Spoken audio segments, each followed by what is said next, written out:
Master minds commerce చదవాలనుకునే 10th inter విద్యార్థుల తొలి ఎంపిక. నమస్తే అమ్మా. నమస్తే అమ్మా. అమ్మ, రీసెంట్గా హర్యానాలో జరిగిన ఇష్యూ గురించి మనందరం మాట్లాడుకుంటూనే ఉన్నాం. అంటే ఎలాంటి పరిస్థితుల్లో ఉన్నామంటే, ఏ విషయం మాట్లాడుకుంటున్నామంటే నిజంగా ఒక సిగ్గుగా అనిపిస్తోంది. ఇలాంటి విషయాలు కూడా డిస్కస్ చేయాల్సి వస్తుంది అనేసి. ఒకప్పుడు మనము మగవారు ఇలా చేస్తుంటే వినేవాళ్ళం, అబ్బాయి ఇక్కడ చేశాడంట, అక్కడ చేశాడంట అని. అంటే నిజంగా ఇదేనేమో కలికాలం అంటే అనిపించేస్తుంది నాకైతే మాత్రం. ఇంత విచిత్రమైన పోకళ్ళు, వింత పోకళ్ళు, క్రూరత్వం. స్త్రీ అనగానే ఒక శాంతి, సహనం, ఇలాంటి వాటికి మనం ఎగ్జాంపుల్ చెప్పుకుంటాం కదా. ఇప్పుడు మనం ఏం ఎగ్జాంపుల్ చెప్పుకోవాలి, దేని గురించి మాట్లాడుకోవాలి? మీకేమనిపిస్తా ఉందమ్మా? నాకైతే ఒకటే అనిపిస్తుంది, తల్లిదండ్రుల పెంపకం లోపమా, చుట్టూ వచ్చి చేరిపోయిన టెక్నాలజీ ప్రభావమా, ఓకే, లేకపోతే మారిపోతున్న మానసిక పోకడల, ఇవన్నీ ఉన్నాయి దీంట్లో. ఏ ఒక్కటి తక్కువ లేదు.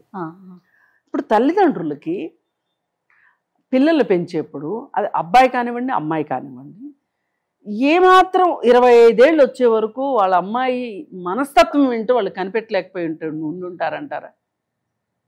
ఎందుకు వాళ్ళు జాగ్రత్తలు తీసుకోలేకపోయారు? ఒక హత్య చేసే మనస్తత్వం ఉన్నప్పుడు అది అర్థం కాకుండా ఉంటుంది అంటే నమ్మం. అందుకే నాకు ఏమనిపిస్తుందంటే, ఆ కుటుంబంలోనే ఏదో తేడా ఉంది అనిపించింది ఈ ఘటన వినగానే.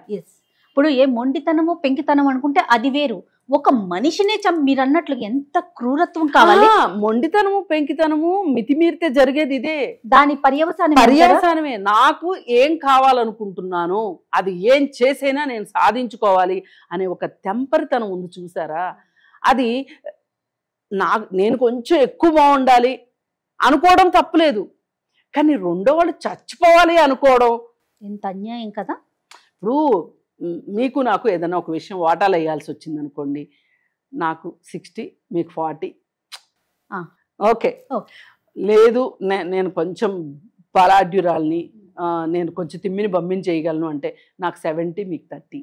అలా కాకుండా 100కి 100% నాకు మీకు 0 అంటే అది ఏంటన్నట్టు? ఇప్పుడు అదే కదా చేసింది అమ్మాయి. 100% అతన్ని చంపేసింది, చంపింది, చంపేయించింది, చంపాలనుకుంది. ఈ మూడిట్లో ఏదైనా తప్పే. నీకు ఇష్టం లేదు, అతన్ని పెళ్లి చేసుకోవడం నీకు ఇష్టం లేదు, ముందు చెప్పొచ్చు. లేదు తరువాత కూడా అడ్జస్ట్ అవుదాము అనుకుని నువ్వు అడ్జస్ట్ అవ్వలేకపోయావు, తర్వాత అయినా చెప్పొచ్చు, నా వల్ల కావట్లేదు, నేను అడ్జస్ట్ కాలేకపోతున్నాను, నాకు ఇంకొక జీవితం కావాలి, నీతో జీవితాన్ని నేను పంచుకుంటానికి ఇష్టంగా లేను అని చెప్పి, కాను నేను విడాకులు తీసేసుకుంటాను, నా జీవితంలో నుంచి మీ జీవితంలో నుంచి నేను వెళ్ళిపోతా, నా జీవితంలో నుంచి మీరు వెళ్ళిపోండి అని మాట్లాడుకోవడం ఏమన్నా తప్ప, నేరమా? చట్టం కూడా చెప్తుందిగా, హాయిగా విడిపోదలుచుకుంటే విడిపోండి అని. అలాంటిది ఈ అమ్మాయి ఆ ఆప్షన్స్ తీసుకోకుండా అన్నీ తనకు అనుకూలమైన ఆప్షన్స్ తీసుకుంది. ఎంత తెలివిగా కదా అమ్మా. తెలివి కాదు ఇది తెలివి కాదు, అతి తెలివి, దుర్మార్గపు తెలివి. తెలివితేటలుంటే, నేను ఇందాక మీకు ఒక ఈక్వేషన్ చెప్పా, షేరింగ్. నేను కొంచెం ఏదో ఒక చిన్న మాయమాట చెప్పి, ఒకటి చెప్పి 50-50 దాన్ని 60-40, 70-30 చేయగడం చేశామంటే దానికి ఒక అది కూడా కరెక్ట్ కాదు నా ఉద్దేశంలో. ఎంతో కొంత ఆ రెండో మనిషికి పూర్తి అన్యాయం అయితే జరగదు కదా. ఇప్పుడు ఇంత అతి తెలివిగా ఆలోచించిన పిల్ల టెక్నికల్ గా నేను ముందుకెళ్తున్నా, ఫోన్ వాడుతున్నా, లేకపోతే మెసేజెస్ పెడుతున్నా, ఇవి తెలుస్తాయేమో, పోలీసులకి వెళ్తుందేమో, లా అండ్ ఆర్డర్ ఉందేమో అన్న భయం ఎందుకు లేదంటారు? రీజన్ చెప్పమంటారా? ఒక 15-20 ఏళ్ళ నుంచి మన జీవితాల్లో, పిల్లల జీవితాల్లో ముఖ్యంగా వీడియో గేమ్స్ వచ్చేసాయి. వీడియో గేమ్స్లో మీరు గమనించండి, రియల్ లైఫ్లో అలాంటి కార్లు అలాంటివి కనిపించవు మనకి, కానీ గంటల కొద్ది వీడియో గేమ్స్ ఆడితే ఏమవుతుందో తెలుసా అండి? వాళ్ళ బ్రెయిన్ అంతా అలాగే అయిపోతుంది. బయట బాహ్య ప్రపంచం కూడా అంతే స్పీడ్గా ఉన్నట్లు అనిపిస్తుంది. ఇది రీసెర్చ్ చెప్తున్నా నేను. వీళ్ళకి ఏంటి అంటే, ఇది నిజం కాదు అనే ఫీలింగ్లో వాళ్ళు ఉండరు, ఇది భ్రమ అని వాళ్ళు అనుకోకుండా ఆ ఆటలే వాస్తవ జీవితం అనుకుంటారు. అంతే ఫాస్ట్గా పనులు జరగాలనుకుంటారు. ఓకే. ఈ ఫాస్ట్గా పని జరగాలి అనుకునే ఒక ప్రాసెస్లో ఒక్క స్థిమితంగా ఒక క్షణం ఆగుదాము, ఆలోచిద్దాము, మంచి ఏంటి చెడు ఏంటి ఆలోచిద్దాము అంటే ఆ అమ్మాయి ఒక్క క్షణం ఆగి ఉన్నట్లయితే, నేను అతను చంపుతున్నాను బాగానే ఉంది, ఒక్కవేళ నేను పట్టుబడితే ఏంటి పరిస్థితి అనే ఆలోచన కనుక అమ్మాయికి వచ్చున్నట్టయితే ఆమె రెండో ఆప్షన్ తీసుకునేది, విడిపోవాలి, విడాకులు తీసుకోవాలనే ఆప్షన్లోకి వెళ్ళేది. కానీ ఆ అమ్మాయి తన పంతం నెగ్గించుకోవటానికి తల్లిదండ్రుల దగ్గర ఎన్ని రకాల మనస్తత్వాలను చూపించుంటుందో ఆ తల్లిదండ్రులు చెప్పాలి అమ్మాయి గురించి. చాలామంది తల్లిదండ్రులు చెప్పరండి పిల్లల గురించి, అంతా గొప్పలే చెప్తారు. అంటే అందరికీ చెప్పేసేయమని కాదు నా ఉద్దేశం. మీ వల్ల కావట్లేదు, అలివిగాని సమస్య అయింది అన్నప్పుడు ఒక సైకాలజిస్ట్ దగ్గరికి వెళ్ళండి. అంటే ఈ మెంటాలిటీ డే 1 నుంచి ఉన్నది ఖచ్చితంగా ఉంటుందండి. మరీ ఇదే మనుషుల్ని చంపేసేంత ఉందని నేను అనను, కానీ అంటే ఇది ఇంకా ఫైనల్ అవుట్కమ్. కానీ ఏమీ లేకుండా హఠాత్తుగా అదేదో అయిపోయినట్లు అప్పటికప్పుడు తీసుకునే నిర్ణయం కాదు కాదు, అసలు మనస్తత్వమే అది కాదు. మనం ఇన్వెస్టిగేషన్ లో కూడా వింటా ఉన్నాం కదా వార్తలు, plan A, plan B, plan C, ఇక్కడ కాకపోతే ఇంకొక ప్లేస్ లో, అక్కడ కాకపోతే ఇంకొక ప్లేస్ లో, జనసమ్మర్దం లేని ప్లేస్, ఎవరికి దొరకని ప్లేస్ లో తను దొరకకుండా ఉండటానికి చాలా జాగ్రత్తలు తీసుకుంది. కానీ ఒక టెక్నాలజీ అనేది ఒకటి ఉంది అనేది ఆ అమ్మాయి కనిపెట్టలేకపోయింది. అంటే ఇప్పుడు తన ఇష్టం ముందు, తన కాంక్ష ముందు, తన ఆకాంక్ష ముందు అవి కనిపించలే. ఎంతసేపు ఈ ప్లాను ఆచరణలో పెట్టేది, ప్రాక్టీస్లో పెట్టే దాని మీద ఉన్న శ్రద్ధ, ఇది ఫెయిల్ అయితే ఏంటి అనే దాని మీద ఒక్కవేళ పోలీసులు చట్టము ఆప్షన్స్ చూసుకోలే. మీకు ఇంకొక ఎగ్జాంపుల్ చెప్తా. ఆ మధ్య యానిమల్ అని ఒక సినిమా వచ్చింది. అవును, యానిమల్ సినిమాలో హీరో చేసిందే కరెక్ట్, అతను అనుకున్నట్లే జరిగింది. ఎక్కడ పోలీస్ అనేవాడు రాలా, చట్టం రాలా. గమనించారా? మనుషులు కూడా కొంతమంది ఇలాగే ఆలోచిస్తారు. ఈ బ్యాడ్ ఎగ్జాంపుల్స్ సెట్ చెయ్యొద్దు. పొద్దున్న లేస్తే ఏం చూస్తున్నారండి? ఫోన్ తీస్తే క్రైమ్, ఫోన్ తీస్తే సెక్స్, ఫోన్ తీస్తే మోసాలు. ఫోను ఇలా ఉందా, పోనీ ఓటీటీల్లో మితిమీరిన హింస, రక్తం, రక్తపాతం, అక్రమ సంబంధాలు, అక్రమం అనకూడదు, లాంగ్వేజ్, ఫిల్తీ లాంగ్వేజ్. అసలు ఆ లాంగ్వేజ్ ఇద్దరు మనుషులు మాత్రమే చాలా ఇంటిమేట్గా మాట్లాడుకునే మాటలు 10 మంది ముందు మాట్లాడడం, వీటి ప్రభావం కనిపిస్తుంది ఖచ్చితంగా. అనైతిక సంబంధాలు, వివాహేతర సంబంధాలు, పెళ్లికి ముందు సంబంధాలు, పెళ్లి తర్వాత సంబంధాలు, వయసు తారతమ్యం లేని సంబంధాలు అన్నీ చూపిస్తున్నారు కదా. ఆ మధ్య మన మన మన తెలుగు వాళ్ళు కూడా రానా నాయుడు 1 వచ్చింది, దాని మీద మనం చాలా విపరీతంగా నెగిటివ్గా మాట్లాడాం, చాలా చేసాం, ట్రోలింగ్కి గురైంది. అయినా వాళ్ళు మళ్ళీ 2 తీస్తున్నారు. ఏం ఆశించి తీస్తున్నారండి? మనుషులు ఎక్కడో నిద్రాణంగా లోపల ఉన్న ఒక మనస్తత్వాన్ని బయటికి లాగి సంతోష పెట్టడం కాదు వీళ్ళ ఉద్దేశం. అంటే మనము ఇలాంటి ప్రశ్న వేసినప్పుడు ఎలాంటి సమాధానాలు వస్తున్నాయి అంటే, మీరు చూస్తున్నారు కాబట్టి మేము చేస్తున్నాం, లేదు మనం అంటే మీరు చేస్తున్నారు కాబట్టి చూస్తున్నాం. ఇది అంటారు చూడండి, కోడి ముందా గుడ్డు ముందా అన్న ప్రశ్న ఉత్పన్నమవుతోంది కదా. ఇది మట్టుకు కరెక్ట్ కాదండి. ఎందుకంటున్నానంటే, ఇప్పుడు నాలాంటి వాళ్ళు అలాంటివి తీసినప్పుడు ఎందుకు తీశారు అని ప్రశ్నిస్తున్నాం. కానీ తీయకపోతే ఎవరైనా పలానా కంటెంట్ తోటి తీయండి అని ఎవరన్నా అడిగారా? ఎక్కడన్నా చూసారా మీరు అడిగింది? ఇప్పుడు అశ్లీల పోస్టర్లు చింపేంతగా, సెన్సార్ బోర్డుని బండబూతులు తిట్టేంతగా మీకు అసలు బాధ్యత ఉందా, సామాజిక బాధ్యత ఉందా అని తిడుతున్నాను తప్పితే, ఈ అడల్ట్ కంటెంట్ పెట్టి సినిమాలు తీయండి అని ఎవరన్నా అడుగుతున్నావా? అలాంటి ప్రశ్నలు లేవు కదా అంటారు. అందుకని మీరు తీయకపోతే మిమ్మల్ని ఎవరు అడగరు. ఇప్పుడు ఒక షాప్లో అంటే ఇది జరుగుతున్న అంశాలు కాదంటారా తెర మీద మనకు కనిపించేవి? నేను బయట జరగట్లేదని నేను అనట్లేదండి, జరుగుతున్నాయి. కానీ దాన్ని మీరు ఇంకొంచెం పెంచేలా చేస్తున్నారు కదా. నేను అనేది అది. ఇప్పుడు మనకి డయాబెటీస్ ఉందండి, ఏం చేస్తాం? డయాబెటీస్ ఉంటే డయాబెటీస్ పెరగకుండా మందులు వాడతాము, మన లైఫ్ స్టైల్ చేంజ్ చేసుకుంటాం. అంతేగాని చేస్తాను, పోతే పోయాను, ఏమవుద్ది ఇవాళ చేస్తే రేపటికి 2 అని చెప్పి తినేస్తున్నామా? మందులు తీసుకోకుండా ఉంటున్నామా? లైఫ్ స్టైల్ చేంజ్ చేసుకోకుండా ఉంటున్నామా? ఈ సమస్యలు కూడా ఇట్లాంటివి, డయాబెటీస్ లాంటివి వస్తాయి. ఎవరైనా కోరుకుంటారా డయాబెటీస్ రావాలని? కానీ వచ్చాక ఏం చేస్తారు?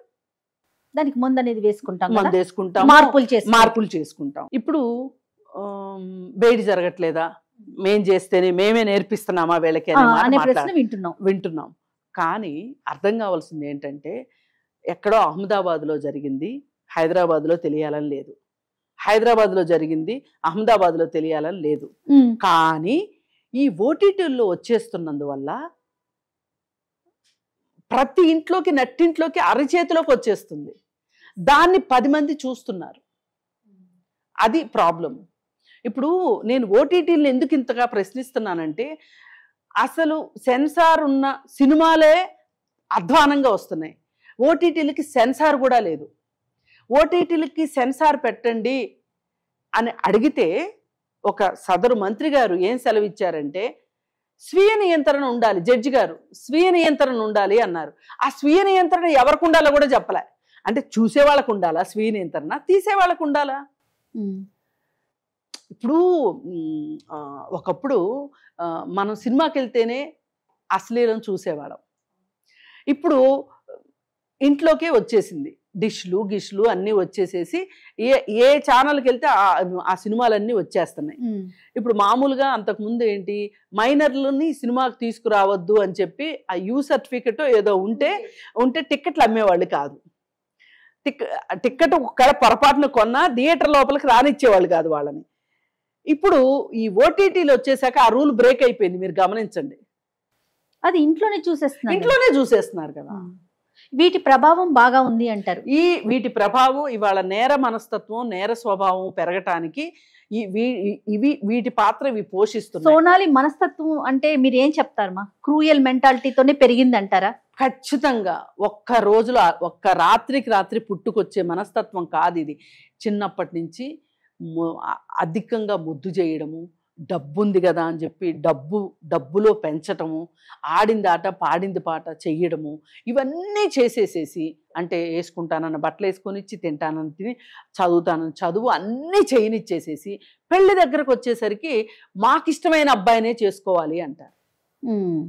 అక్కడ వస్తుంది తేడా. ఇక్కడ ఈ అమ్మాయి ఫ్యాక్టరీలో పనిచేసే అబ్బాయిని ఇష్టపడింది. అలా ఇష్టపడటం కూడా ఒక విపరీతమే నన్ను అడిగితే. ఆడు మనిషి కాదా అంటారు సింపుల్గా. కానీ సేమ్ కులస్తుల్లోనే ఇవాళ మనస్తత్వాలు కుదరట్లే. అవును, ఒకే కమ్యూనిటీలోనే పొసగట్లేదు. ఇప్పుడు బాగా ప్రేమించేసుకుని డబ్బులు లేని అబ్బాయిని చేసుకుని పెళ్ళైన 1 రోజులకో 2 నెలలకో వాడికి డబ్బులు లేవు అని చెప్పి నేను ఇక్కడ అడ్జస్ట్ కాలేకపోతున్నాను అని పుట్టింటికి వస్తున్న అమ్మాయిలు బోల్డ్ మంది ఉన్నారు ఇవాళ. అలాంటప్పుడు అతనితోటి ఎట్లా నీకు సర్వైవ్ కాగలుగుతావు? మీ ఇద్దరికి అసలు ఎట్లా మ్యాచ్ అవుతుంది? అందుకని అలా ఎంచుకోవటంలోనే అమ్మాయి మనస్తత్వ లోపం ఉందని నేను అంటాను. అంటే హెచ్చు తగ్గులు కూడా ఒక కారణం అంటారు. హెచ్చు తగ్గులు ఒక కారణం అనట్లా, అసలు ఆ అబ్బాయిని ఎంచుకోవడం ఉంది చూసారా, అదే అమ్మాయి మనస్తత్వ లోపం అంటాను నేను. అంటే డబ్బులున్న అబ్బాయి డబ్బులు లేని అబ్బాయిని చేసుకోవటం తప్పని నేను దీనికి వెళ్ళట్లా. తనకంటే 5 సంవత్సరాలు చిన్నవాడు, తనకంటే చదువు లేనివాడు, తను ఈ రోజు బతుకుతున్న లైఫ్ స్టైల్కి సంబంధం లేని లైఫ్ స్టైల్ ఉంటుంది రేపటి నుంచి. ఇప్పుడు ఇంట్లో వాళ్ళు, నువ్వు వాడిని చేసుకుంటున్నావు కదా, నువ్వు మా ఇంటికి తిరిగి రావడానికి వీల్లేదు, ఆస్తుల్లో వాటాలు ఇవ్వము అని చెప్పి ఇంట్లోంచి గెంటేశారనుకోండి. ఇప్పుడు ఒక సినిమాలో ఒక డైలాగ్ ఉంది, నా కూతురు ఒక రోజు మేకప్ అంత లేదు నీ జీతం అంటాడు ఒక తండ్రి. ఆ విధంగా ఇప్పుడు ఆ అబ్బాయి పరిస్థితి కూడా అదే కదా. వాళ్ళ ఫ్యాక్టరీలో పనిచేస్తాడంటే ఆ అబ్బాయిని చూస్తే నెలకు 2 లక్షలు సంపాదించే మేనేజర్ టైప్ అయితే కాదు, అతను ఒక వర్కరు. ఆ వర్కర్ని పెళ్లి చేసుకుందాము అనే ఊహలో ఈ అమ్మాయి, అంటే మిగతా ఏమీ ఆ అమ్మాయికి కనిపించట్లా, కేవలం అమ్మాయికి కనిపిస్తుంది ఏంటి, అతనితో ప్రేమ అంతే. అతన్ని నేను ఇష్టపడ్డాను కాబట్టి ఆ అబ్బాయి నాకు కావాలి, ఆ అబ్బాయిని కావాలి అంటే ఇంట్లో వాళ్ళు వద్దన్నారు కాబట్టి ఇంట్లో వాళ్ళు ఏం చేస్తామని బెదిరించారో, ఏం చేశారో, లేదా వాణ్ణి చంపేస్తామన్నారో, అక్కడ ఏం జరిగిందో ఏం జరిగిందో. కాకపోతే ఇతనితో ప్రీ వెడ్డింగ్ షూట్ కూడా చేసుకుందంట. అన్ని చేస్తారమ్మా, వీళ్ళు అన్ని చేస్తారు. ఇక్కడ ఇంకొకటి కూడా చెప్తాను మీకు. నేను మామూలుగా నన్ను అందరూ స్త్రీ పక్షపాతి అంటారు, నిజం కూడా అది. కానీ కొన్ని సందర్భాల్లో కొంతమంది ఆడపిల్లల మనస్తత్వాన్ని చెప్పక తప్పదు. ఏం చేస్తారంటే, సరే అబ్బాయిని ఇష్టపడ్డాము, ఇంట్లో వాళ్ళు ఒప్పుకోవట్లేదు, ఈ పెళ్లి చేస్తామంటున్నారు, ఈ అబ్బాయితోటి నేను ఇష్టపడ్డానా, సంతోషంగా ఉన్నానా, ఓకే లాగిచ్చేద్దాం బండి, కాదా విడాకులు తీసుకుందాం అనుకుంటారు. కానీ చంపాలని అనుకుంటారని నేను అనుకోను. సేమ్ నా దగ్గరికి ఇలాంటి కేసు వచ్చింది. ఆ అమ్మాయి చక్కగా ఇంట్లో వాళ్ళు ఒక అబ్బాయిని పెళ్లి చేసుకుంటానంది, ఒప్పుకోలే. ఏదో కులంతో వేరేనో మతం ఏదో మొత్తానికి ఒప్పుకోలే. వాళ్ళు ఒప్పుకోకపోతే వేరే అబ్బాయిని పెళ్లి చేసుకుంది. ఆ అబ్బాయి కూడా ప్రీ వెడ్డింగ్ షూట్స్, హనీమూన్లు అన్నీ బాగా జరిగినాయి. ఒక నెల రోజులు బ్రహ్మాండంగా ఉన్నారు. ఆ అబ్బాయి కూడా అసలు నేను కావాలనుకున్న వైఫ్ దొరికింది నాకు, అబ్బో నా లైఫ్ చాలా బాగుందని అతను కూడా ఎగిరి గంతేసినంత పని చేశాడు. ఆల్ ఆఫ్ ఏ సడన్ ఈ అమ్మాయికి ఏమైందో తెలియదు, అతనితో సహకరించడం మానేసింది.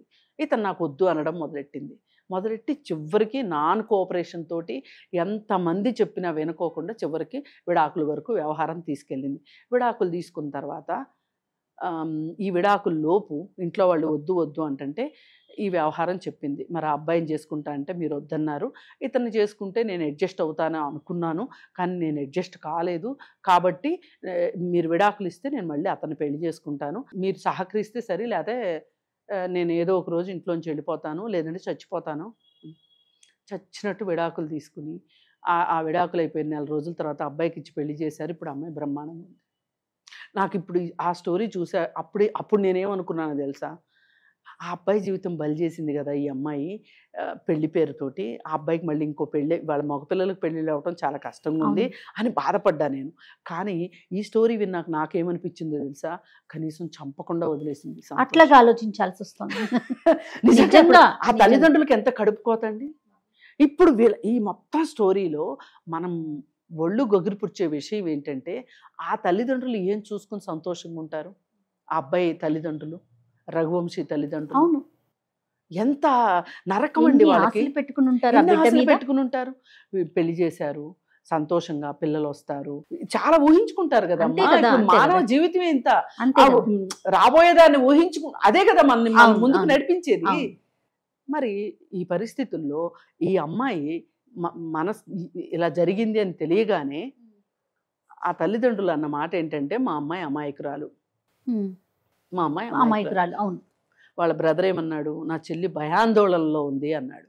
అంటే వీళ్ళు వాళ్ళ అమ్మాయి సంగతి తెలిసి కూడా ఈ విషయం బయటపడకుండా మేనేజ్ చేసుకుందాము అనే ఉద్దేశంతో ఇలాంటి నాటకం మాటలన్నీ మాట్లాడారు. చివరికి ఒక మంచి ఆఫీసరు ఉండటంతో పప్పులు ఉడక్క మొత్తం స్టోరీ బయటకు వచ్చాక, చట్టం ముందు అంతా సమానమే, ఎవరినైనా బయటకు తీస్తామనేది ప్రూవ్ అయింది. అయ్యేసరికి ఇప్పుడు ఏమైంది, వాళ్ళ అన్నయ్య ఏమంటున్నాడు, నా చెల్లి చేశానంటుంది కదా, నా చెల్లిని చంపేయండి. చంపేరని తెలుసు, అంతే కదా. కంటికి కన్ను పంటికి పన్ను ఉందా మనకి? లేదు కదా. ఎంత అందుకే నేను ఆ ఫ్యామిలీని అమ్మ కసబ్ లాంటి పోషించాం మనం. అవునా కదా. అంటే ఇప్పుడు నేను ఆ కుటుంబం గురించి నేను ఒక నింద వేయడానికి కూర్చోలే ఇక్కడ, అసలు ఆ కుటుంబం మనస్తత్వం చెప్తున్నా. ఈ పెళ్లి జరగడానికి ముందు ఎన్ని మెలో డ్రామాలు మీ ఇంట్లో జరిగినాయో మీరు బయట పెడితే దీనికి కారణం ఏంటో పూర్తిగా బయటకు వస్తుంది. మనం ఆ పిల్ల సోనం ఒక్కటే మనకి కనిపిస్తుంది కానీ ఈ కుటుంబం ఇప్పుడు మీ అమ్మాయి మనస్తత్వం ఇది అని మీకు అర్థమైన తర్వాత ఓ 2 సంవత్సరాలు పెళ్లి పోస్ట్ పోన్ చేయండి, ఏమైంది? ఇంకొకటి జీవితం నాశనం చేయడం ఎందుకు? అందరూ కలిసి చేశారు కదా, అంతే కదా. వాళ్ళ పాత్ర కూడా ఇండైరెక్ట్ గా డైరెక్ట్ గా లేకపోయినా వాళ్ళకి తెలిసి ఇష్టం లేని పెళ్లి ఎందుకు చేసినట్టు. అందుకని దీన్ని బట్టి నేర్చుకోవాల్సింది ఏంటి అంటే, నీతి ఏంటి అంటే, ఎవరైనా మనం పిల్లల్ని పెంచేటప్పుడు మీ అంత సూపర్ డూపర్ లేరు అని పెంచేసేసి ఏదో ఒక క్షణంలో మేం చెప్పిన మాటే వినాలి, ఇప్పటి వరకు వాళ్ళు చెప్పిన మాట వీళ్ళు విన్నారు, ఇప్పుడేమో వీళ్ళు చెప్పిన మాట వాళ్ళు వినాలి అంటే వినడానికి సిద్ధంగా లేరు. అందుకని డే వన్ నుంచి మీరు మారిన కాలం పరిస్థితి ప్రకారం మీరు కూడా మారండి, తల్లిదండ్రులు కూడా. అంతే అంతే. ఇక లేదు అసలు మీకు ఎంత డైజెస్ట్ చేసుకుందాం అనుకున్నా డైజెస్ట్ కావట్లేదు అంటే గనక, మీకు చాలా విపరీతంగా అనిపిస్తుంది అంటే గనక సైకాలజిస్ట్కి చూపెట్టండి. ఎక్స్పర్ట్స్ ఉన్నారు ఇప్పుడు మనకి. ఉన్నారు. ఎస్. ఇప్పుడు డైమండ్ నగలు వేసుకోవడం తెలిసింది, పట్టు చీరలు కట్టుకోవడం తెలిసింది, ప్రీ వెడ్డింగ్ షూట్స్ చేసుకోవడం తెలిసింది. ఇన్ని తెలిసిన వాళ్ళకి ఇది తెలీదా? ఏ ఫోన్ వస్తే ఆ ఫోను మార్చుకోవడం తెలిసింది. అందుకని మీరు మీ ఇక్కడ జీవితాలు భద్రంగా ఉండాలి. రైట్ అమ్మా, చాలా మంచి, అంటే మీ ఒపీనియన్ షేర్ చేసినందుకు చాలా సంతోషం. Thank you.